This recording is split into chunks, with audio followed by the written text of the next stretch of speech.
Convite para ele.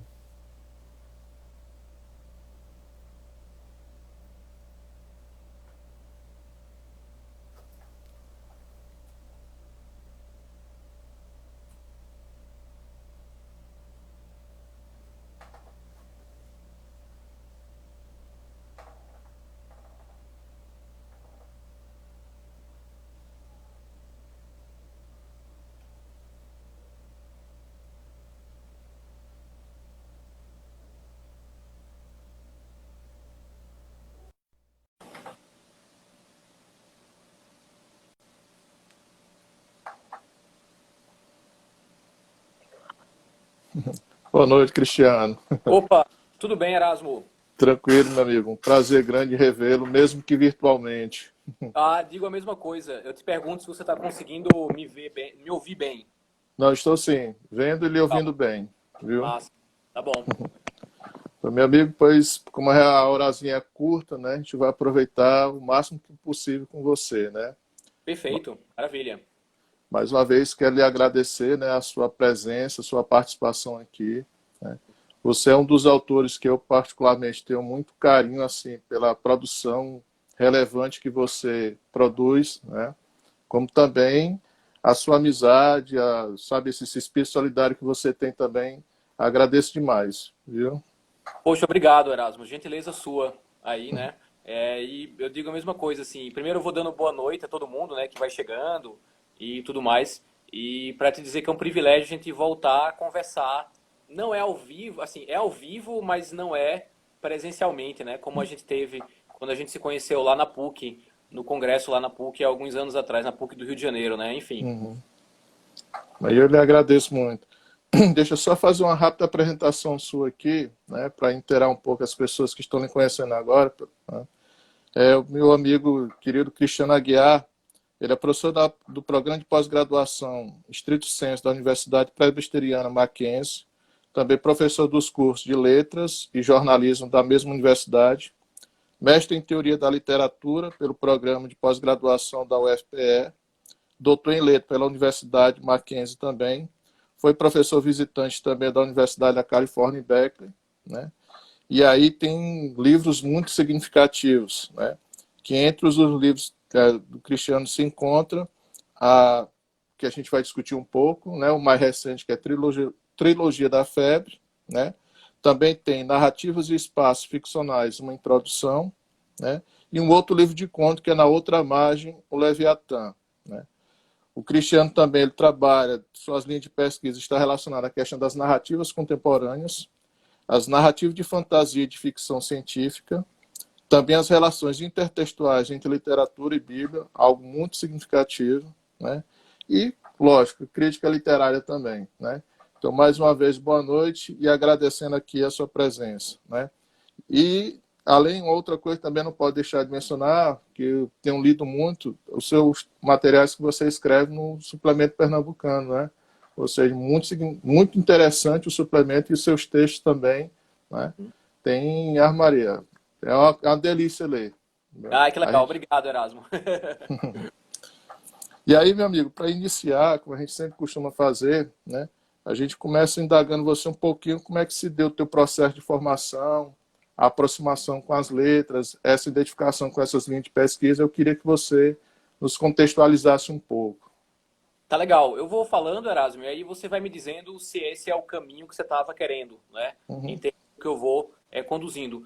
Então, mais uma vez, boa noite a todas e todos, né? É um prazer poder conversar com vocês e falar um pouco tanto do meu trabalho como escritor, quanto do meu trabalho como crítico, acadêmico, né? Eu brinco eu acho que Erasmo também, contigo também é assim, Erasmo. A gente é meio aquele romance do Stevenson, né? O médico e o monstro, né? O Dr. Jekyll e o Mister Hyde, né? A gente tem um lado Mister Hyde e tem um lado Dr. Jekyll, né? De alguma maneira. É, bom, em termos de formação, é o que você falou, né? Eu me formei na Universidade Federal de Pernambuco, né? Eu primeiro fiz o curso de Direito, eu fiz 3 anos e meio do curso de Direito, mas aí a coisa começou a não funcionar para mim, né? E eu não conseguia mais me ver numa carreira jurídica. E aí eu abandonei e fui fazer vestibular para Letras, e aí me formei na graduação em Letras, na Federal de Pernambuco, fiz o mestrado, né, na Federal de Pernambuco, E depois, em 2011, eu me mudei para São Paulo, onde eu vivo até hoje, né? Eu já estou há quase 10 anos em São Paulo, é um negócio impressionante, assim. Impressionante não por estar em São Paulo, mas porque já passou 10 anos. Uhum. E aí, eu fiz meu doutorado na Universidade Mackenzie, né? Presbiteriana Mackenzie, e eu terminei meu doutorado em 2014 e comecei a ser professor da Mackenzie desde 2015. Então, Erasmo, é a minha formação acadêmica, digamos assim. Mas eu acho que talvez você queira saber um pouco também da minha formação como leitor, né? Uhum. Então, eu me formei como leitor por dois motivos. Primeiro, porque meus pais são leitores, né? Meus pais são professores universitários também, embora eles não sejam da área de letras. Na verdade, eles nem são exatamente da área de humanas, né? E havia livros em casa, então o livro, por exemplo, não era uma coisa estranha para mim, né? Não era uma coisa alienígena. Além disso, a minha família é muito religiosa, né? A minha família está ligada ao protestantismo e à igreja presbiteriana, principalmente. Então, eu tive contato com um livro que foi fundamental para a minha vida, que é a Bíblia, né? E a Bíblia foi meu primeiro contato com narrativas e poesia, de alguma maneira. Às vezes eu nem lia, alguém lia para mim, como as minhas avós, por exemplo, né? A minha falecida avó Hildes ou a minha avó Vera, né? Que continua com a gente. Então, eu me formei leitor um pouco com esse contato com a Bíblia, mas também no contato com bibliotecas, Erasmo. Então, tinha, por exemplo, em Campina Grande, uma espécie de biblioteca particular, que você pagava uma mensalidade e você pegava quantos livros você quisesse. Então, isso me formou muito leitor na infância. E aí, então, eu li bastante na infância, quando era criança. Eu, inclusive, escrevi contos quando era criança também. Oh, E aí, em algum momento, Erasmo, eu parei, eu diminuí as minhas leituras. Isso coincidiu meio que com a adolescência, sabe? O início da adolescência. E aí, teve um segundo momento da minha formação como leitor, que foram as histórias em quadrinhos, que até hoje eu gosto bastante e que foram fundamentais para mim. Eu brinco muito, eu acho que você da minha geração, não estou querendo te chamar de velho, porque eu acho que a gente tá, tô, a tô, gente tá, é, né? Eu falo que a gente está num processo de tiozinho-ficação. exatamente. E aí, então, eu falo que hoje, por exemplo, eu tenho muitos alunos na Letras que eles dizem assim: ah, Cristiano, eu entrei na Letras por causa do Harry Potter, porque eu comecei a ler por causa da J.K. Rowling e tal. Eu acho que para mim, para você, por exemplo, o nosso Harry Potter, digamos assim, foram os quadrinhos da Marvel e da DC, né? Para mim foi isso. Então, eu me formei também, e aí os quadrinhos me fizeram depois voltar à literatura, né? A literatura no seu sentido mais tradicional de romance, conto, poesia. Então, tem isso. Além disso, eu acho que a minha formação também tem elementos assim que não são não acadêmicos ou não escolares também. Para mim, foi muito importante para a minha visão de literatura um momento em que eu trabalhei na prefeitura do Recife durante alguns anos, fazendo curadoria literária e editando algumas publicações. Por quê? Porque aí eu pude circular com diferentes pessoas que faziam literatura, às vezes uma literatura muito diferente da minha. E isso abriu muito a minha cabeça. Não só eu como escritor, mas eu como futuro e agora presente educador e pesquisador. Ah, ótimo. O que é interessante é uma coisa que, uma particularidade da sua escrita, né? Porque, assim, tanto a sua análise crítica como a sua produção ficcional também, Cristiano, a gente vê muito essa questão da, digamos assim, do compartilhar coisas diferentes, né? Porque os seus livros, por exemplo, de ficção, comparado os contos de um com o outro, parece que são dois autores diferentes, né? Ou seja, são temáticos, ou seja, é interessante como você consegue dialogar com tanta coisa interessante e articular isso, ou seja, a gente vê muito isso, né? Essa vivência na tua escrita, né? Ou seja, toda essa pluralidade de enquanto você como leitor, enquanto crítico, enquanto ficcionalista também, né? A gente consegue perceber isso nitidamente no seu texto, assim, engrandece muito tanto o seu trabalho teórico como o seu trabalho também ficcional, né? É interessante esses aspectos. Realmente, eu acho que eu transito por vários lugares na criação e na crítica. E no caso da criação como autor, né, de ficção, é quase, Erasmo, como se eu estivesse escrevendo o futuro livro contra o livro anterior, sabe? É esquizofrênico, assim. Talvez porque eu admire muito, isso e talvez não seja nem tanto na literatura, mas eu admiro muito, por exemplo, numa música pop, por exemplo, cantores ou bandas que se reinventam muito, ou até cineastas mesmo. Eu até já disse isso em entrevista, por exemplo, um cara como Stanley Kubrick, né? Assim, obviamente que eu não estou dizendo que eu sou o Kubrick da Borborema, ou o público é grande, não é isso. Mas é que eu acho legal esse projeto de você se reinventar de vez em quando, tá? Então, pega a filmografia do Kubrick e você vai ver que ele tem um drama histórico, tipo século XVIII, no Barry Lyndon. Ele tem um filme de horror, O Iluminado. Ele tem um filme de ficção científica, 2001, Odisseia no Espaço, e por aí vai. Um filme erótico, né, de olhos bem fechados. Então, ou caras, por exemplo, como David Bowie, né? Ou bandas, né, como Radiohead ou Blur, ou então um Caetano Veloso, que é meu cantor, acho que meu músico favorito, né, na música brasileira, que, né, é um camaleão, né? Até um clichê a gente falar isso, de fulano de tal é um camaleão, né? Então tem isso, né? Então eu realmente, e você está falando isso, e de fato, o meu livro de 2018, né, Na Outra Margem do Leviatã, é diferente desse e-book que eu lancei em julho agora, desse ano. E o meu próximo livro, a gente deve falar disso só mais pro final da conversa, mas o meu próximo livro, ele já é bem diferente dos outros dois, de alguma maneira, né? Então é por aí. É ótimo isso. E aí, Cristiano, isso é uma coisa que como eu disse para você, é positivo, porque quando a gente percebe teu trabalho agora teórico, né, quando você faz análise da literatura contemporânea, né, porque eu me lembro que foi muito elogiado na Abralic do ano passado, né, o seu simpósio sobre a questão de literatura, de crítica literária, né. E aí eu aproveito e te faço a pergunta, assim, como é que você avalia a literatura contemporânea, né, e quem é que você, de repente, destaca, né, dentro desse cenário da literatura contemporânea? Porque a gente está muito acostumado daquela coisa, do velho jargão, eu prefiro os clássicos. E, de repente, os clássicos, a pessoa nem conhece. Ele tenta digamos assim, se resguardar nos consagrados. Não quer emitir nenhuma opinião e nem se dispõe a conhecer tanta gente boa que tem por aí na literatura contemporânea, né?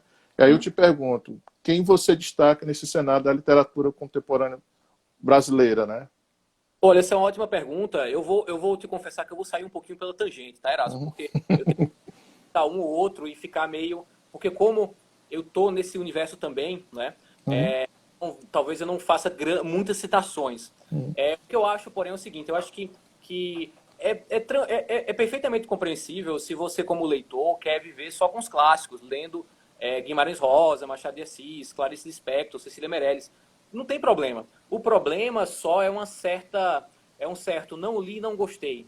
Ou um certo, assim, um preconceito já desde o início com a literatura contemporânea. Né? Por isso que, por exemplo, teu trabalho também como acadêmico que pesquisa o neorregionalismo, né, por exemplo, é interessante porque pega uma tradição que a gente achava que era uma tradição que ficou lá e percebe que essa tradição continua de alguma maneira com Raimundo Carreiro, por exemplo, ou enfim, com outros autores, né? Então, eu diria que... Qual é a minha avaliação da literatura contemporânea? Eu diria que a literatura contemporânea ela é plural, ela é diversa e vai existir alguma coisa para todo mundo. Você gosta de dramas urbanos violentos, você gosta da vida marginal sendo representada na literatura, você vai ter um cardápio de autores super interessante, né? Você gosta de ficção científica, de literatura de horror ou de literatura fantástica, você vai ter coisas interessantes. Então acho que inclusive é muito difícil. É claro que a gente dá para a gente estabelecer umas vertentes, né? Umas vertentes aí de predominantes na literatura contemporânea, mas ao mesmo tempo é muito difícil taxar uma etiqueta, né, em relação a essa produção. Mas, como você pediu nomes, eu vou dar dois, tá, para você, que entre vários outros, né? Então, eu gosto muito de um escritor cearense que está radicado em Pernambuco há muitos anos, que é o Sidney Rocha, né? E o Sidney Rocha já ganhou o Prêmio Jabuti e ele tem uma produção principalmente de contos e de romances. São excelentes, são livros publicados pela editora Nublinuras. Eu indico para todo mundo. Eu gosto, em especial, dos contos de Sidney. Os romances também são muito legais, mas eu gosto, em especial, dos contos, né? E um livro de contos, que é o livro que ganhou o Jabuti, que eu indico, é O Destino das Metáforas, né? A gente tem também uma escritora carioca, né, que é a Carol Rodrigues, né? Que eu acho que ela também, há algum tempo atrás, ganhou o Prêmio Jabuti. E ela está com um romance novo, até o romance recente, até eu acho que semifinalista do Oceanos.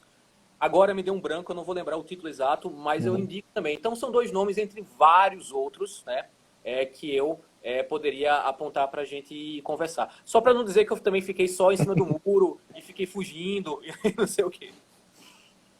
Não, eu achei interessante quando você mencionou assim, porque são dois nomes que tem uma relevância na produção literária contemporânea muito significativa, né? O Sidney Rocha e a Maria. Só tenho elogios à produção dele, né? Mas são nomes que, se a gente for pegar num circuito, digamos assim, não está entre os famosos, não está entre as pessoas lendo.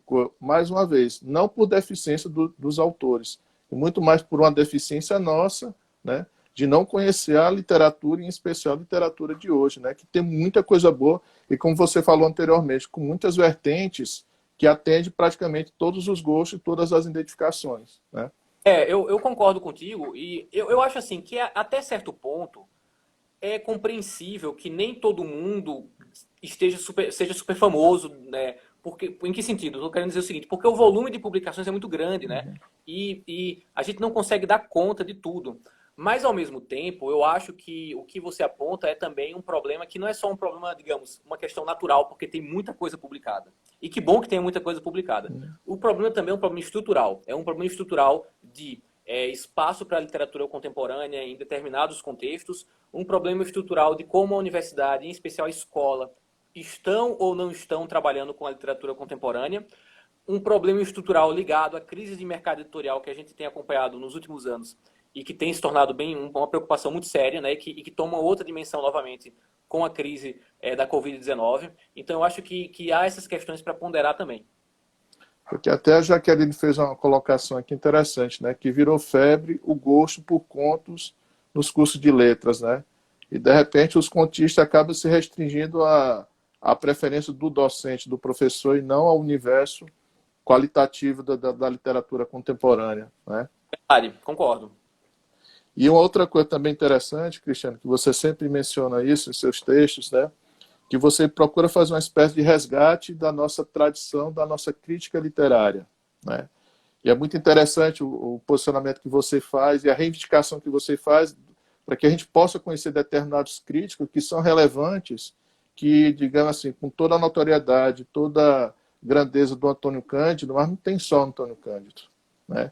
Tem muitos outros tão grandes quanto, né? E que, infelizmente, a gente acaba marginalizando, assim, no sentido de deixar de lado, sem ler, quando muito apenas ter a informação sobre, mas não conhecimento, né? E aí eu te pergunto, dentro da história da crítica literária brasileira, de quem você percebe assim que é o mais injustiçado, né, no âmbito da crítica da nossa história? Olha, essa pergunta é super interessante, né? Eu acho, Erasmo, que a gente poderia fazer um pouco mais de justiça ao legado dos críticos que a gente chama, às vezes, de maneira meio pejorativa, de críticos impressionistas, tá? Então, a gente tem... eu até separei assim... Eu acho que valeria a pena a gente voltar a ler de verdade o Álvaro Lins, tá? Com todas as suas qualidades e também com seus possíveis defeitos. Acabei de bater o olho aqui, a Thaís falando do Melchior, né? É perfeito, o Melchior também está nessa...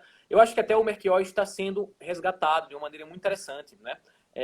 Com o trabalho do João César de Castro Rocha, com o Eduardo Maia também, entre outras pessoas que têm retomado o Melchior. Então, eu acho que vale a pena a gente voltar ao Álvaro Lins, né, também. Vale a pena a gente voltar a ler a Lúcia Miguel Pereira, né, que eu acho que é uma voz feminina na crítica literária brasileira que eu concordo com tudo, Erasmo, que a Lúcia escreveu sobre Machado, por exemplo, sobre literatura. Claro que não, tá? Mas, ao mesmo tempo, não dá para a gente pensar numa crítica hoje, no desenvolvimento de uma crítica no Brasil, sem pensar na contribuição da Lúcia Miguel Pereira, por exemplo. Ela tem, há uns 2 anos eu li uma biografia dela do Gonçalves Dias, que é uma coisa impressionante, é muito interessante, né? Então, é uma leitura bacana. E eu destacaria também alguém um intelectual, né? Que ele é muito reconhecido, ele é muito lembrado para a gente como um sociólogo, como historiador, que é o Sérgio Buarque de Holanda.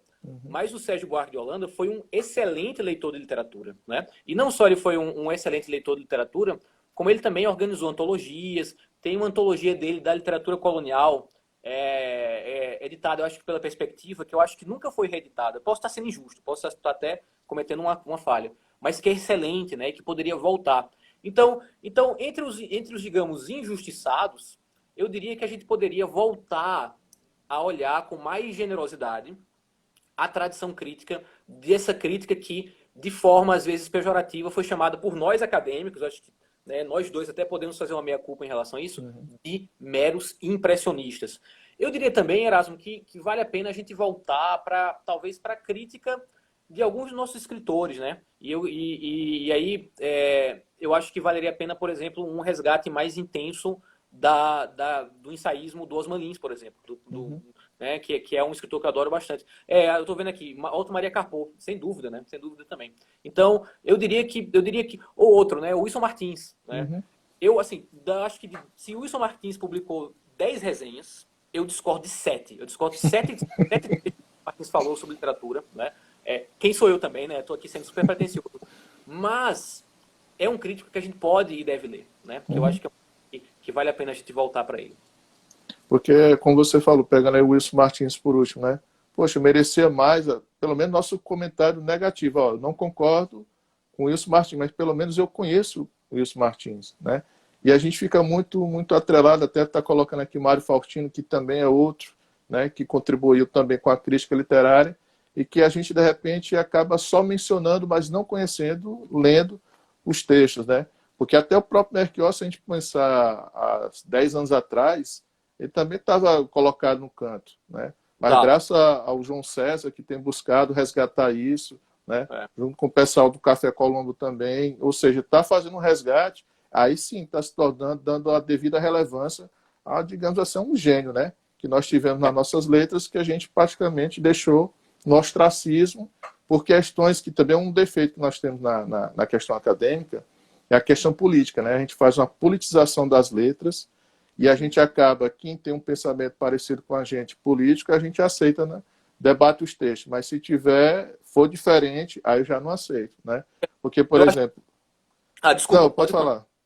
Não, eu acho que o caso do Melchior é super interessante, que é alguém que politicamente eu não concordo com muitas perspectivas dele, né? Mas é alguém que não é por isso que eu não devo ler, né? E claro, ele também cometeu, talvez, na minha visão, deslizes em relação à política, por exemplo, mas também não é por isso que eu vou deixar se ele contribui significativamente, fazer a leitura do trabalho dele. Eu acho que é impossível a gente politizar a literatura ou politizar a crítica, né? Porque no fim das contas, literatura e crítica literária são discurso, e todo discurso, né? Todo texto, ele tem um contexto ideológico, ele tem pontos de partida, ele tem um público-alvo para o qual ele quer politicamente intervir, né? Mas isso é uma coisa, né? É uma coisa estrutural, contextual do que é a linguagem. Outra coisa é realmente você reduzir, não é, a contribuição intelectual de várias pessoas importantes à questão só política. O Daniel falou do Mário Faustino, ótimo exemplo. O Mário Faustino entra um pouco nisso, assim, da gente voltar também à crítica extremamente criativa e extremamente original de alguns dos nossos escritores. Então, eu incluiria o Mário Faustino, sem sombra de dúvidas, numa das respostas possíveis à tua pergunta, né?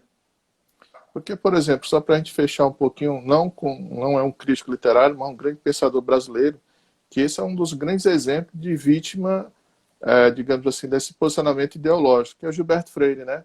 Você pode não concordar com o Gilberto Freire, com os posicionamentos dele, mas a contribuição que ele deu para a análise cultural, o entendimento sobre o nosso país é imensurável, mas a gente acaba deixando ele, taxando ele disso, reduzindo aquilo, e quando de repente a grandeza da obra dele fica aí para meia dúzia de pessoas, infelizmente, né? Eu acho que o Gilberto Freire é um outro exemplo e é uma obra muito imensa e muito complexa para você reduzir de alguma maneira. E o que não significa que também a gente vai ler o Gilberto Freire ou qualquer um desses medalhões de forma crítica. Então, se eu enxergo um racismo no Gilberto Freire, eu vou debater isso, eu vou revelar isso e vou mostrar isso nas suas complexidades e nas suas contradições. Assim como eu também vou encontrar no Gilberto Freire interpretações originais que são úteis para a gente até hoje.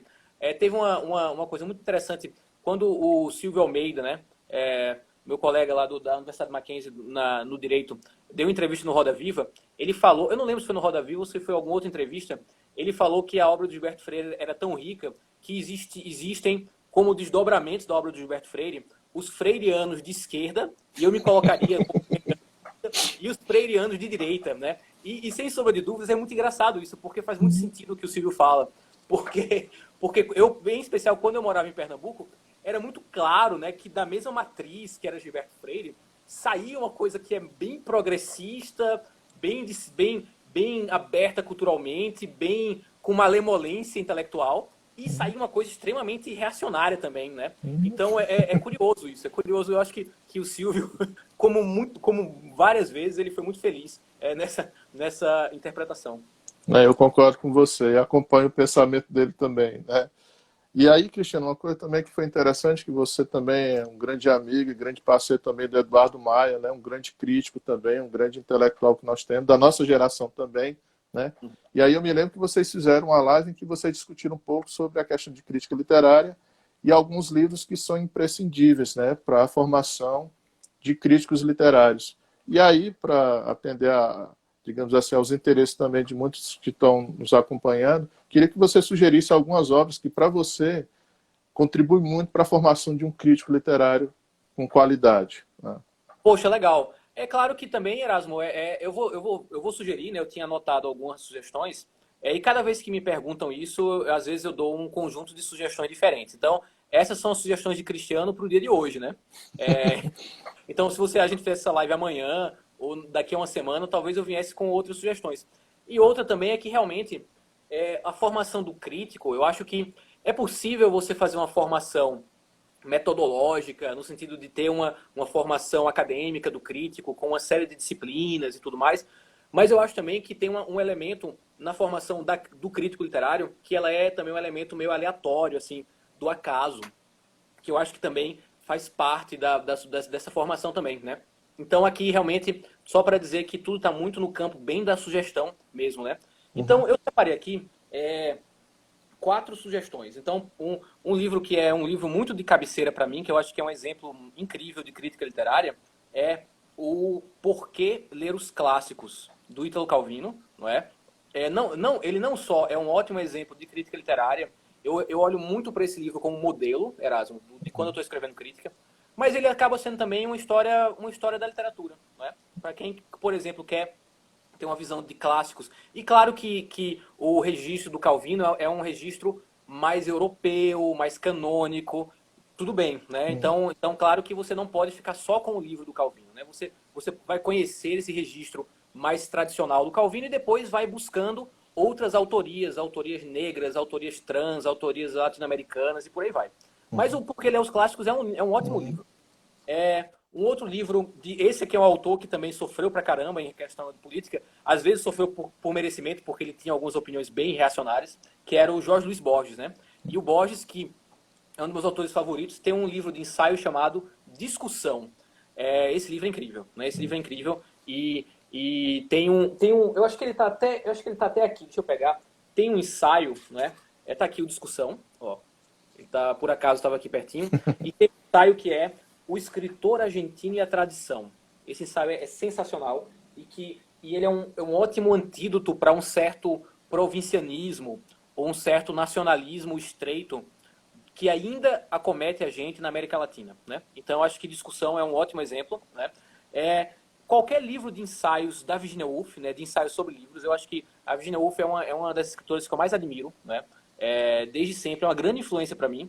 E eu tenho voltado aos ensaios dela com muito gosto, assim, e me impressionado muito com a inteligência dela, né? Realmente é algo impressionante e eu indico. E por fim, um último livro dessas obras fundamentais, que são só obras provisórias, né? Não são fundamentais coisa nenhuma, é o Signos em Rotação, do Otávio Paz, do escritor mexicano Otávio Paz, né?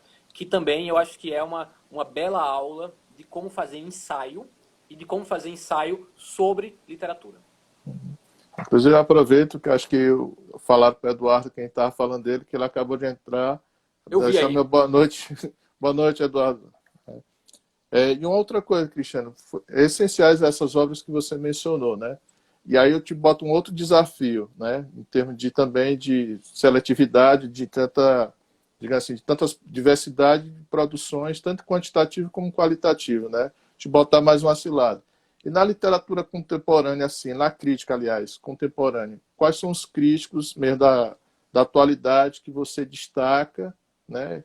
E se tem alguma obra que também você diz, olha, essa obra aqui vale a pena vocês se debruçarem sobre ela, né? Uhum. Olha, Erasmo, eu vou também meio que sair um pouquinho pela tangente, tá? Mas eu vou citar 2 nomes que são você. Erasmo Braga. Ou, por exemplo, o próprio Eduardo Maia, né? O Daniel Prestes, que está aí também, eu acho que é um jovem crítico com muito potencial também, né? Eu participei da banca dele e foi um trabalho excelente sobre a crítica literária em meios digitais. Mas eu separei, na verdade, não exatamente nomes, mas lugares onde a gente pode encontrar, tá? A gente pode encontrar a boa crítica literária feita hoje. Então, tem um site literário, uma revista literária que existe, eu acho que desde 2007. Desde 2007 ou desde 2006, chamada Letras Inverso e Reverso. Dizendo mais uma vez, é uma revista literária, um blog, né, online chamado Letras Inverso e Reverso. Eles estão aqui com o perfil no Instagram, tem no Twitter também. É bem legal, eles existem há muitos anos, né? E eu indico. Eu indico porque você vai encontrar boa crítica literária, você vai encontrar ótimos colaboradores. O Suplemento Literário Pernambuco, né? O Suplemento Pernambuco também um ótimo exemplo. O Suplemento Pernambuco é interessante porque se você quer entender quais foram as tendências do debate da crítica, né, nos últimos anos no Brasil, entre outros lugares para você pesquisar, sem sombra de dúvidas, o Pernambuco é um desses lugares, né? E a gente tem também o site Estado da Arte, do Estadão, tá? Que conjuga uma série de ótimos... O Estado da Arte não é só focado em crítica literária, tem filosofia, tem historiografia, tem crítica de arte também, crítica de cinema, mas tem muita coisa boa sobre literatura. E tem muitos colaboradores super interessantes, né? Muitos críticos literários muito interessantes. Então, sem sombra de dúvidas, o Estado da Arte eu indicaria. E, por fim, a revista Pessoa, né? Que é editada pela minha querida amiga Mirna Queiroz, que é uma revista literária online também, ela existe só virtualmente, né, no site, na qual eu tive uma coluna de crítica literária nos últimos 2 anos e meio, mais ou menos. Mas eu estou citando não só por isso, eu estou citando porque realmente tem gente ali que é bem interessante e que faz um trabalho sobre crítica literária muito interessante. A revista Pessoa, ela até pouco tempo atrás, ela tinha uma característica que a diferencia um pouco dos outros suplementos ou revistas que eu citei agora. É que a revista Pessoa, ela era focada, até pouco tempo atrás, ela tinha um foco nas literaturas de expressão de língua portuguesa. Então, era uma revista voltada para a literatura num contexto da comunidade de países falantes da língua portuguesa. Parece que a linha editorial mudou um pouco agora. Eles estão incluindo outras preocupações para além do debate sobre literatura e língua portuguesa. Mas fica registrado isso, que eu acho que era um recorte super interessante. Não, e aí uma coisa um elo que tem entre todos esses materiais que você divulgou, que é interessante, é que, primeiro, a gente foge da mesmice, daquela velha consagração de quem já é consagrado, né? Segundo, apresenta críticas, digamos assim, que realmente parte da obra, e não, digamos assim, do externo que adentra a obra a dizer o que eu quero que ela diga, né? Então, assim, para quem está começando a fazer trabalho de crítica literária, é sempre lembrar isso, né? Que a gente tem que partir realmente da obra. E todo, então, Estado da Arte, o Suplemento Pernambuco, né? Revista Pessoa, todos eles você percebe isso, que se parte da obra, né? Para análise, ou seja, para o estudo, para a crítica, né? Que, por exemplo, até dá uma oxigenada na questão que a gente fica muito refém da crítica acadêmica, que é aquela coisa muito, digamos assim, que eu particularmente não tenho gostado tanto, que virou muito antropologia literária e não discussão de teoria e crítica literária, né? Eu concordo. Eu acho que eu digo isso muito para meus orientandos, em especial na pós-graduação, que o trabalho da crítica literária começa no texto e termina no texto, né? Eu acho que, por outro lado, eu acho que as portas da literatura são múltiplas. Então, ou agora mesmo, um pouco antes de começar a live com você, eu estava atendendo alguns orientandos meus de mestrado. Tem uma pesquisa de um orientando meu, que é o Jonatas, que ele está trabalhando com o Rubem Braga, né? Com a fase que o Rubem Braga esteve na Europa na Segunda Guerra Mundial como correspondente de guerra. E ali, para aquele projeto dele, para a proposta que o Jonatas está pensando, faz muito sentido trazer a historiografia de forma mais intensa dentro da pesquisa dele, né? Então, eu só estou dando um exemplo que você pode sim, né? Eu estou concordando contigo. Você pode sim trabalhar com a sociologia, com a antropologia, com a historiografia, né? Com uma crítica literária que tem um pé forte num debate ideológico, mas é importante também que haja um domínio considerável dessas disciplinas, né? Que quando essas disciplinas entrem na letras e entrem na crítica literária, né? Elas estejam de fato fazendo sentido para aquele debate e também elas efetivamente contribuam para aquele debate. Eu tive numa banca há algum tempo atrás que trabalhava com poesia contemporânea, né? E a gente percebia que era uma tese de doutorado, e toda tese de doutorado ela era construída como a literatura era um pouco uma desculpa para reconstruir um período histórico da, da América do Sul, né? Então a literatura ela era um trampolim para isso. E aí qual é o problema? O problema é que você nem conseguia fazer crítica literária consistente, por um lado, e nem você fazia historiografia da maneira como não é que vai parecer uma coisa muito normativa minha, da maneira como deve ser feita, mas no sentido das ferramentas, né, e da complexidade que o tema historiográfico exigiria naquele momento. Então realmente eu concordo contigo. Que até complementando que a Jaqueline perguntou a questão do o porquê da antropologia. A antropologia pode vir, como você disse, só não pode a literatura ser refém de apenas analisar outros aspectos que não os aspectos literários, principalmente, né? Nem também, é principalmente. Né? E aí a deficiência acaba sendo muito nisso, que a gente acaba utilizando, como você disse, a literatura como pretexto, né? E não como propósito de discussão. E aí isso me angustia bastante. Por que isso acontece? Não acontece com todo mundo, acontece com algumas pesquisas, né? Por que isso acontece? Por que para nós a literatura não é o suficiente? Por que para nós a literatura não basta? E eu acho que ela é suficiente. Até porque, é por isso que eu também estou na letras, porque eu sempre gostei das humanidades, né? Eu sempre gostei de diferentes aspectos. Eu gosto de história, eu gosto de filosofia, e eu gosto de história e filosofia principalmente, né? E crítica de arte também. E aí, por que eu escolhi literatura? Porque a literatura me permite cruzar vários caminhos, né? Porque a literatura a literatura é linguagem social, é linguagem individualizada nas suas maiores idiosincrasias de fabulação e de construção poética, e ela é tudo isso também, né? Todas essas outras dimensões do humano e todas as outras dimensões social. Mas eu acho que eu não tenho uma resposta, Erasmo. Por que então a literatura parece ser para a gente esse signo vazio que eu preciso preencher com algo que a justifica, né? Ou que a redime de alguma maneira? Isso é algo que tem... Eu não diria que tem tirado meu sono, porque tem outras coisas que tem tirado mais meu sono, né? Como a política atual, como a Covid, por exemplo. Mas é algo que às vezes me deixa um pouco pensativo. Eu concordo com você. E aí até o Joy Nery, que é um conterrâneo seu, né, está nos perguntando, dentro da poesia contemporânea, quem é que você destacaria, né?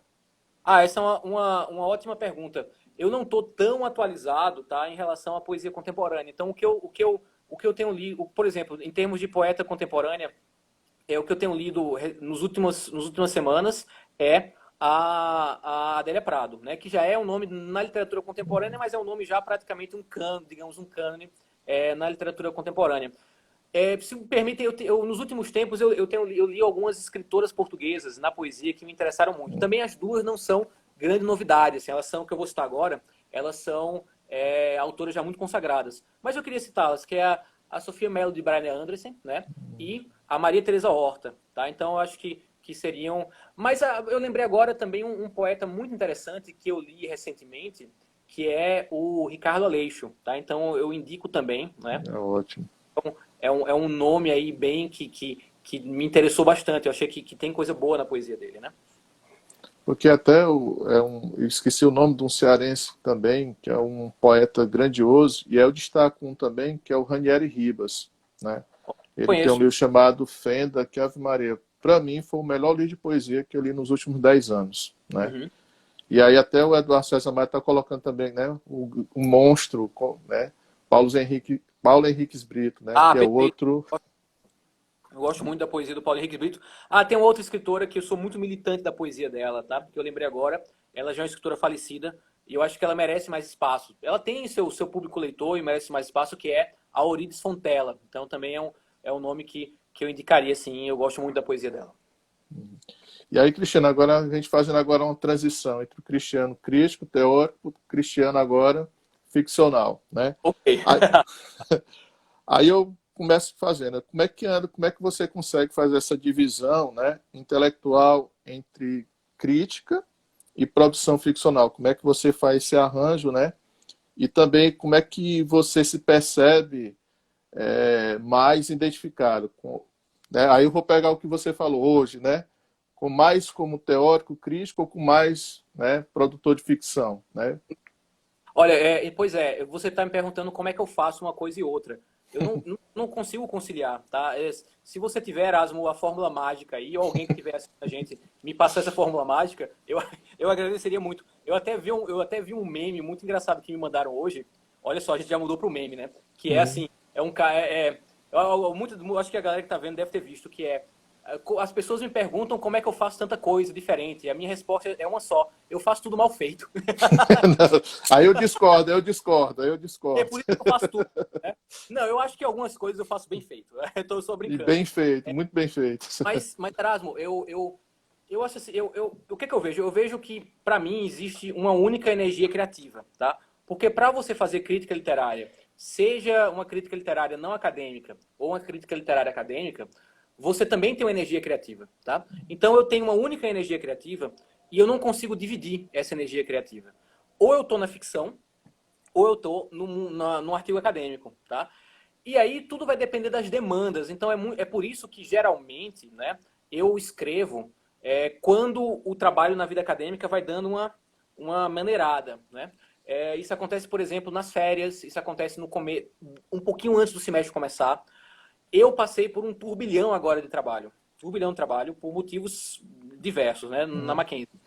Mas nos próximos dias digamos, uma normalizada, tá? Deu uma normalizada. Então eu não por acaso no domingo eu voltei a meu manuscrito do meu livro novo para dar uma repensada nele.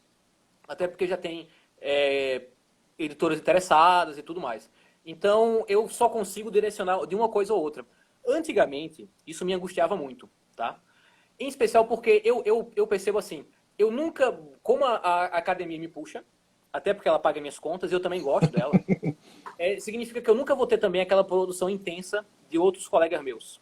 Ao mesmo tempo, como a ficção e a literatura me puxam, eu também nunca vou ter a produtividade acadêmica de outros colegas meus que talvez estejam só 100% mergulhados na produção acadêmica. Isso me Uhum. angustiava, hoje não me angustia mais, porque eu acho também que tem uma dinâmica, Erasmo, dentro da universidade de muita competitividade e eu estou cada vez mais fora Uhum. dessa paranoia, tá? A mesma coisa também acontece no mundo literário, é um mundo extremamente competitivo, o mundo literário e o mundo editorial. Então a gente está de alguma maneira, nesse cabo de guerra.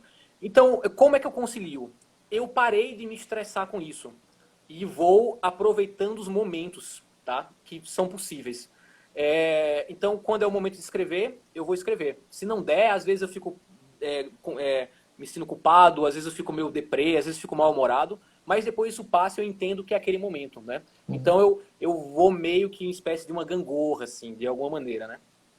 Porque é interessante, Cristiano, na sua fala, porque assim, para se formar como escritor, como crítico, o básico é leitura. E leitura profunda, leitura qualitativa e leitura diversificada. Você Uhum. dispõe disso, né?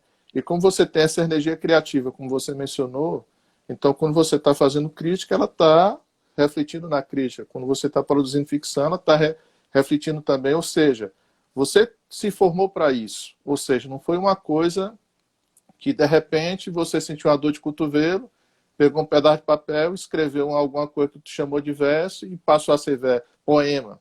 Ou então É, você foi lá no Instagram, montou o Instagram, a primeira coisa que você coloca, sem ler, sem nada, aí bota lá escritor, para criar aquele status, né? Ou exato. seja, você se preparou para isso, isso que é interessante, né?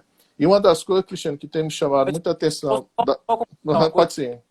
que como é que eu me vejo, né? Como é que eu me enxergo? Eu me enxergo, Erasmo, primeiro como escritor, tá? Então, eu sou um escritor que desempenha, às vezes, uma atividade intelectual, a crítica literária ou a teorização literária. E eu sou um escritor que atualmente desempenha também a docência, tá? Eu sou um escritor que desempenha a pesquisa. Então, o meu ponto de partida sempre é o escritor. E aí, as coisas são múltiplas, assim. Tem algumas pessoas que curtem mais meu trabalho como ficcionista do que meu trabalho como crítico. Tudo bem. Tem algumas pessoas que, por outro lado, me reconhecem mais como acadêmico do que como escritor. Às vezes até tem uma certa esquizofrenia, assim, quando tá aparecendo alguma coisa, eu dou entrevista, alguma coisa assim, é muito engraçado porque às vezes as pessoas só enfatizam um aspecto, né? É o escritor fulano de tal, é o acadêmico fulano de tal. Então, e tem pessoas também que não gostam nem de uma coisa nem de outra. O que elas têm, né? Eu escrevo como ficção, nem do que eu escrevo como crítica, o que é de boa também, né? Também não, né, a gente não precisa gostar de tudo. Mas, voltando a te responder, eu me vejo, o centro é o escritor, né? Porque é uma coisa que me chama a atenção, e aí você é uma prova disso, né? Que essa nossa geração a gente consegue dialogar com o trabalho teórico e crítico, com o trabalho ficcional, tranquilamente. Só que não é aquela coisa da vaidade, tipo, vou produzir um livro de conto, vou produzir um romance, e por produzir, não. Tem muita qualidade. Eu vejo isso nítido na sua produção e de outros, né? Tanto o trabalho crítico como o trabalho ficcional não deixa, honestamente, nada a desejar, né? E sempre está propondo. E aí a gente pode também até mencionar um pouco que, mais uma vez, que ele divide opiniões, o Ricardo Lissas também, né? É um bom ficcionalista e um bom teórico também, tem uma produção também, né? Ou seja, qualidade nas duas áreas. Então, assim, essa nossa geração tem essa facilidade, sem a pretensão narcisista, né, digamos assim, de fazer por fazer. Não, são materiais tanto críticos como ficcionais de qualidade, como mencionei, né? Eu acho também você até tocou num ponto que valeria um estudo, assim, no sentido de, eu acho que em décadas atrás era muito mais separado o espaço do artista e do escritor e o espaço do docente, seja esse docente situado na universidade ou na escola, por exemplo. Eu acho que para a gente, hoje em dia, nos últimos anos, nas últimas décadas, é mais natural que essa transição seja feita. Eu vou te dar um exemplo. Até na minha própria contratação, no Mackenzie mesmo, pesou assim eu ser escritor. O Alexandre Wadi, que era meu chefe na época, que infelizmente já faleceu, né, era nosso diretor do nosso centro, ele procurava um perfil que tivesse um pouco esse pé direto na literatura, na criação, que não fosse um perfil 100% de atuação acadêmica, né? Então, eu acho que é natural hoje, mais natural hoje do que antes, profissionais nessa transição, né? Até porque o trabalho criativo na ficção ajuda muito na crítica e o trabalho da crítica ajuda muito também no trabalho ficcional. Ou seja, o diálogo é constante, né? Eu só acho, Erasmo, que eu concordo que ajuda porque a gente tem referências, mas por outro lado, às vezes eu acho que o trabalho da crítica pode deixar a gente excessivamente autoconsciente, né? E fazer com que a gente fique tão armado teoricamente, né? E com metodologias e com repertórios culturais, repertórios eruditos, etc, etc, que faz com que a gente tenha medo do desconhecido.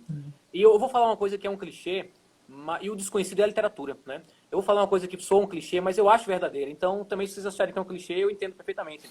Que não se faz literatura sem coragem, tá? Uhum. Não se faz literatura com medo. A literatura tem que ser feita com a coragem, com o peito aberto intenso, tá?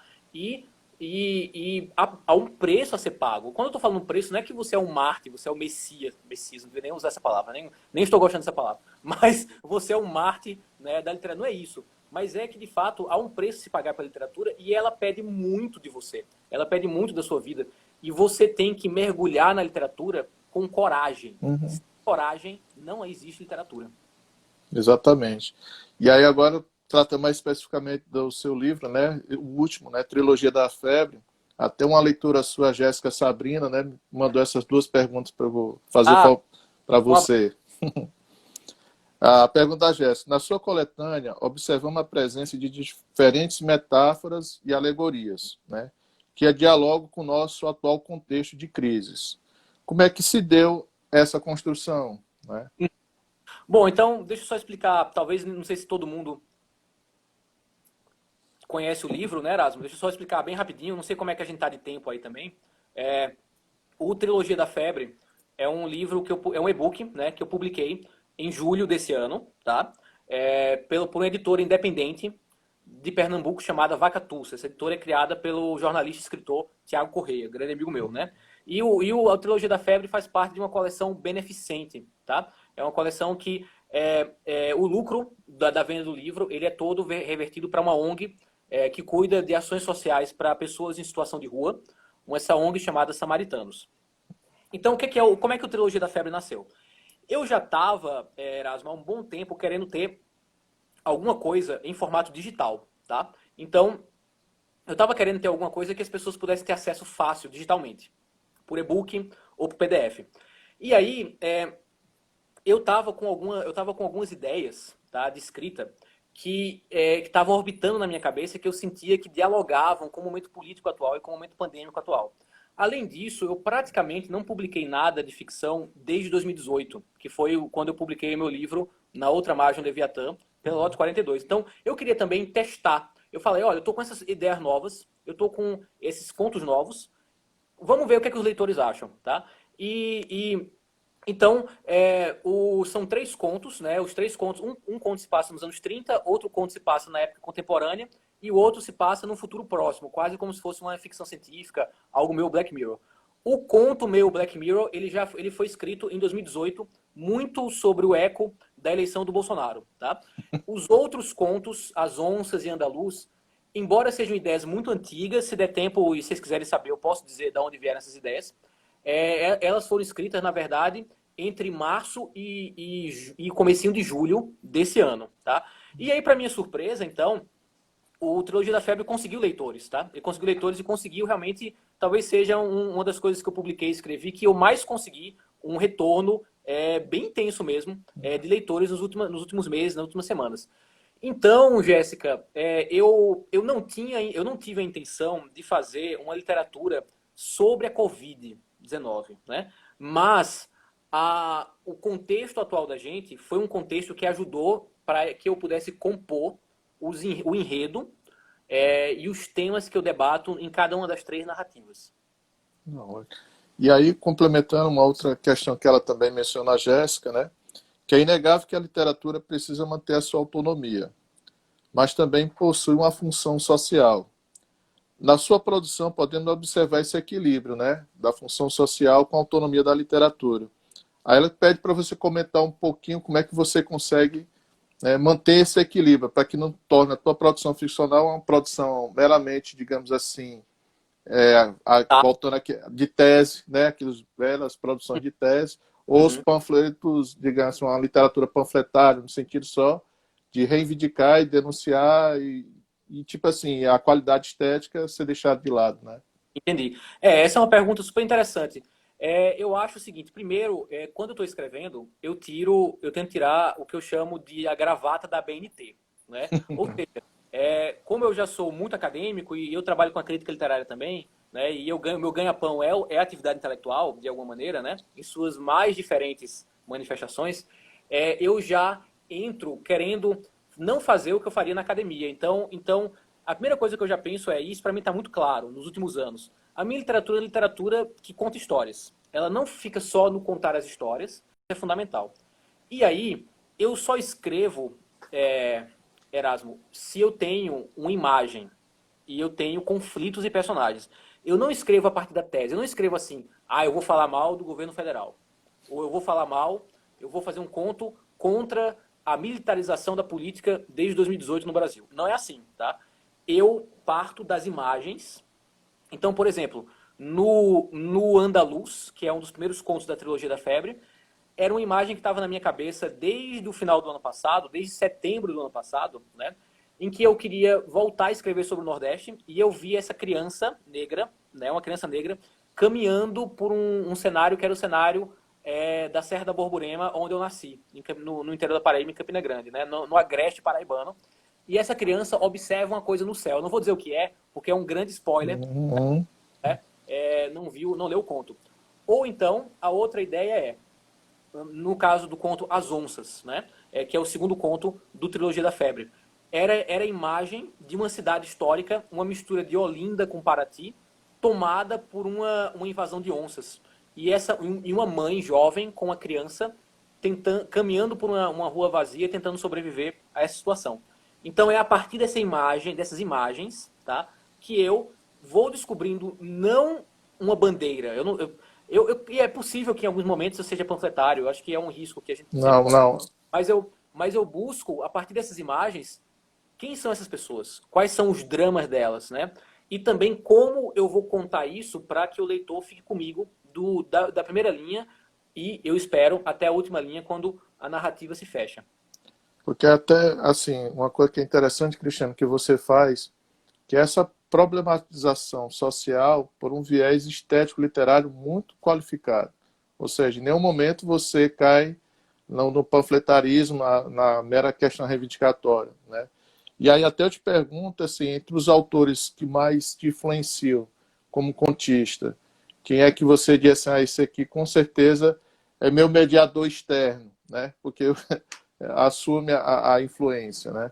Não a angústia, mas a natural influência que todos nós temos, né?